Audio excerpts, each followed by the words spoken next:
And hello everyone, it is Peter Sam the Narrow Gauge Engine here. Season 3 is on the chopping block this time, and it's a weird one, serving as the middle season between the very classic Season 2 and the Narrow Gauge Season 4. Regardless, it has amazing potential and is very interesting. So let's start, where we always do, with number 26. Thomas gets bumped. Why? Why does this exist? This episode serves no real purpose to the season and contributes practically nothing.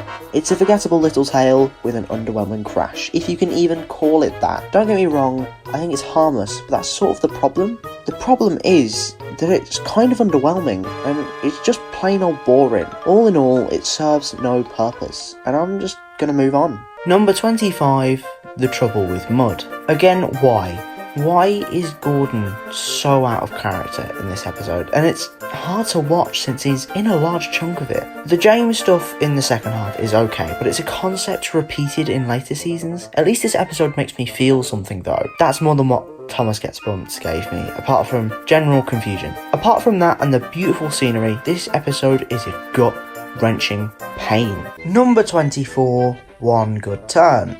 One Good Turn suffers from the problem of twins. Twins in Thomas are an idea that are cool, like with Bill and Ben and Donald and Douglas, but they always do this plot of twins falling out, which is only done right once by my count. This isn't that time. The twins are so frustrating and seem to make up over nothing. It's just plot convenience, let's be honest here. I put it here though because it has a tiny amount of entertainment value when they aren't at odds. Every little helps, I suppose. Number 23, No Joke for James. This is just James being a jerk for about 5 minutes, stealing Gordon's express and tricking Thomas into believing him. What an arsehole. At least James gets what he deserves, but I still think this is very poor from the writing team. Nothing here is very entertaining, but at least it doesn't drive me insane or have no point. I can see the moral, and that's why it's here. Despite that though, I expected better, and that isn't what I got, so it's a bit disappointing. Number 22, Percy, James and the Fruitful Day. The ending's fun, and so is Percy's crash. Outside of that, nothing really stands out to me here. There's just this running gimmick of jam and the different kinds, which is fine, besides from it being rather ham-fisted. James's segment isn't that interesting either, and that's about half of the episode. So I'll place it here. That's all I really have to say. This episode is a harmless little flea. A nice flea, but it still has its problems. Number 21, A Scarf For Percy. This episode is another fine one. I feel like it's very overrated though, for how simple and menial it is. Don't get me wrong, it's fun at points, but I feel like it shouldn't have been adapted. Hell, the writing team had to add bits and stretch the story out to make it fit the 5-minute runtime. When you have to add a whole scene of Thomas and Percy waiting for the firelighter, you must be asking yourself if this episode's really that worth it. Plus, Percy has way better stories that he's a part of. Let's move on to them now. Number 20, Thomas, Percy and the Post Train. This episode is beautiful. It has great nighttime shots that make the island glisten in the moonlight, as well as the engines look amazing running at night. However, Houston, we have a problem, and that problem is the lack of story, or just a really shit one basically. Thomas and Percy are afraid that Harold will replace their post train, as Percy has been late a few times. This is all resolved after the man who complains about the lateness apologises. This is dull, especially because the ending is wrapped up rather quickly and abruptly. It's very uncomfortable and makes little sense. The ending is not really dictated by the main characters either. How many times has Gordon been late with the express? Probably quite a few times, but it doesn't mean he's suddenly petrified of Percy stealing all of his passengers. I wish I could place this one higher because of the visual stuff, but we all know that I'm a firm believer that story comes first. Number 19, Edward, Trevor and the Really Useful Party. This episode is one a lot of people don't really care for, which I'm not sure I can agree with. The episode focuses on our more lesser used characters, Edward, Trevor, Terence, among others, but the story is bland and it's very one note. I like that a good portion of this episode is exclusively road vehicle characters, but the problem is that they don't do anything with them besides show Bertie up a bit. This episode should have really been called A Happy Accident, because I think that's what this episode is, a happy accident.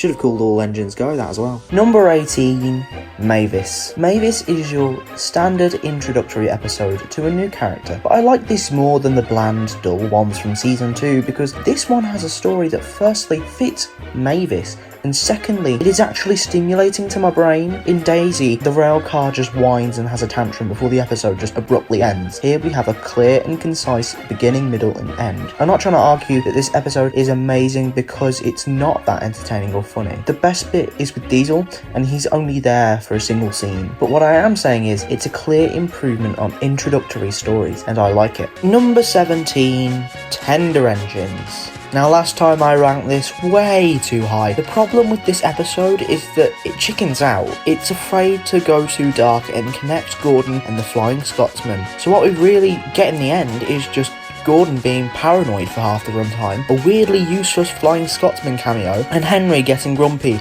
over said cameo. The last few scenes are great and I did chuckle, but that's not enough to make me put it higher, so here it stays. Very unfortunate. Number 16, Donald's Duck. Donald's Duck is a fun, light-hearted episode that is really good at lifting your spirits. There's beautiful scenery, humour, and an expansion to the railway. So what's the problem here? Well, I don't care. I really don't care for Duck or Donald, and that's just because I find Douglas and Oliver more entertaining. You know, the guys that are the literal, figurative opposites of our main characters, yeah, those guys, I think they're just more entertaining. Besides that, I find this episode good, but I can't connect with this one despite its merits. Number 15, Thomas, Percy and the Dragon. Thomas, Percy and the Dragon is another sort of humorous, sort of spooky episode that is kind of a sequel to Ghost Train and is by far the inferior one of the two. Half of the episode is Percy acting like a little bitch, and the other is filled with some papier-mâché dragons and some cultural appropriation. Cinders and ashes, cried Thomas. The nighttime shots look amazing as always, but it's just not got that same entertainment value as Ghost Train had. By the way, if you think these two episodes have nothing to do with each other, Thomas mentions the events of Ghost Train in the episode. A valiant attempt, but not the best by a lot. Number 14, Time for Trouble. Simple but effective is how I describe this episode.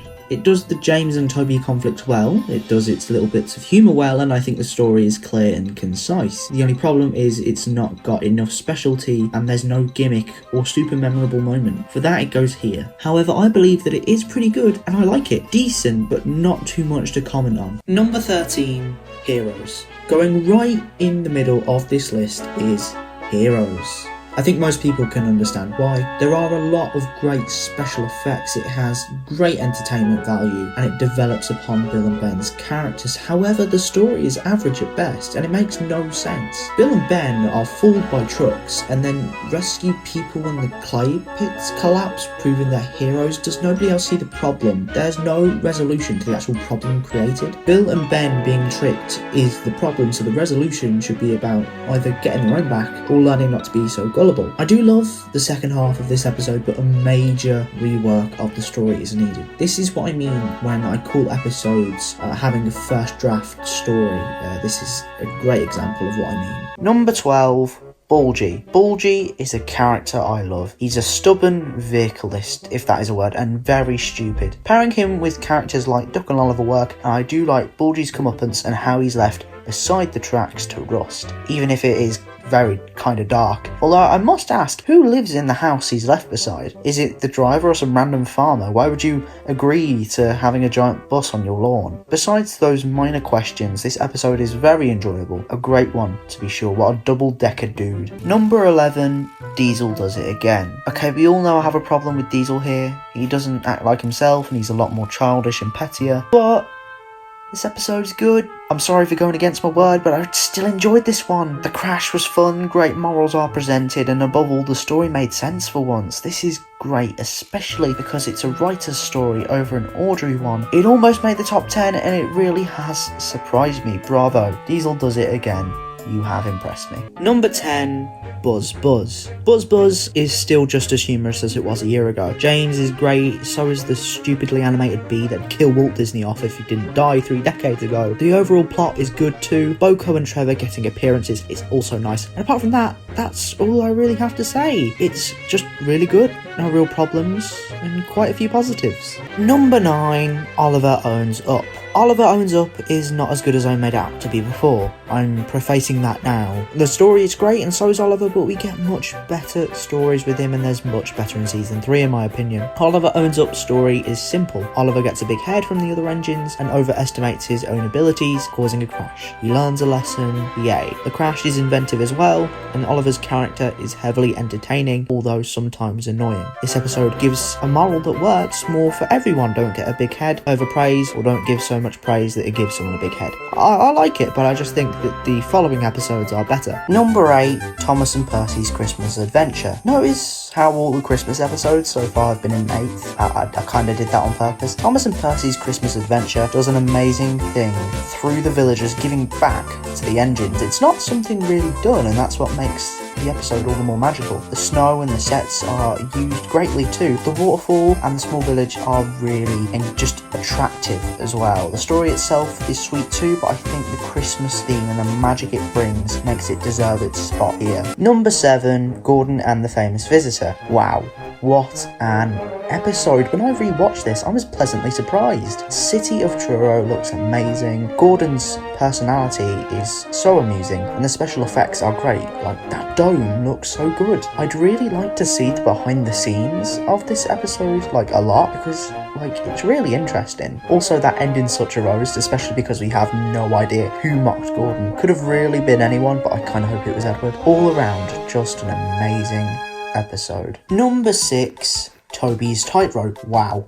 If Mavis was alright, this is elite.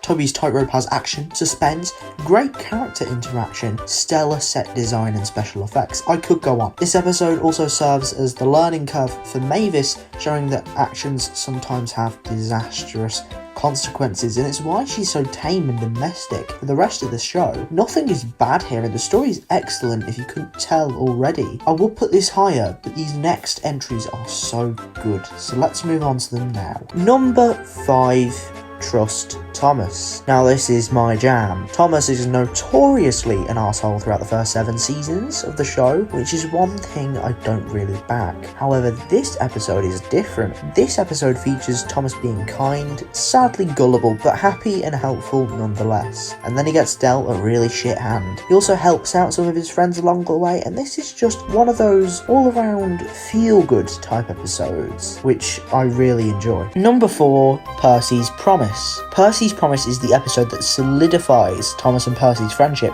plain and simple, and we love it. There are great weather effects, suspense, and most importantly, a simple yet effective story. I also like Harold in this episode, which is something that doesn't happen often. He's actually helpful here, which I like to see. I feel like this episode was one last tribute to the Thomas and Percy saga from season 2, and I like that. Overall, a stellar, memorable icon of an episode, which is very likeable. Number 3, All at Sea.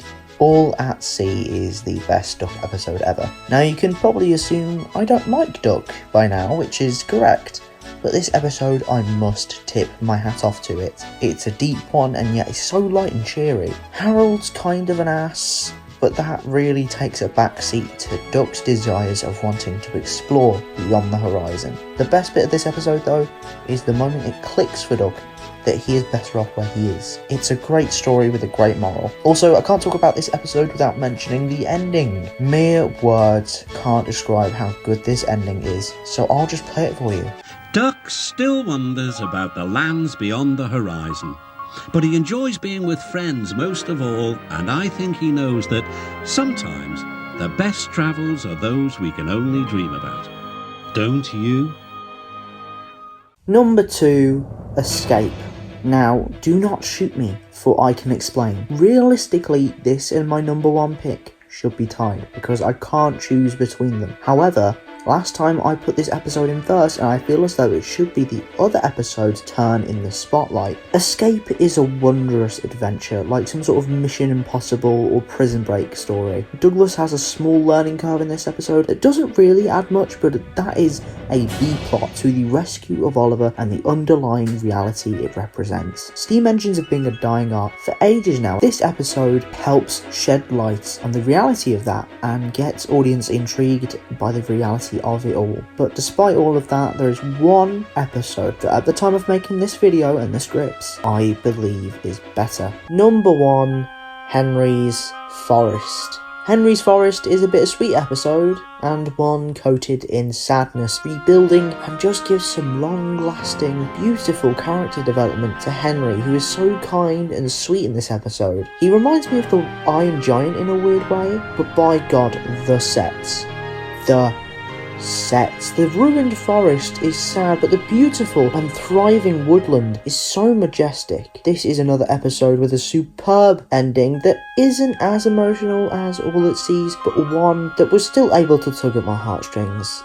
And it just makes me love it all the more. So that was season 3, definitely an improvement upon the previous 2 series, and one I think I'm fonder of now than I was a year ago. Despite the masterpieces this season has, it has some bad and forgettable ones too. However, the number of good ones I find is more astonishing. Also, Locomotives will be dropping soon. The first episode will be premiering on the weekend, March 19th, March 20th. And there's going to be a cast, guys. I've managed to claw myself a cast. Some faces you may know, some you might not, but it doesn't matter. I'll see you next month for season 4, and I'll see you in 2 weeks for that premiere. Until then, it's bye from me. See you later.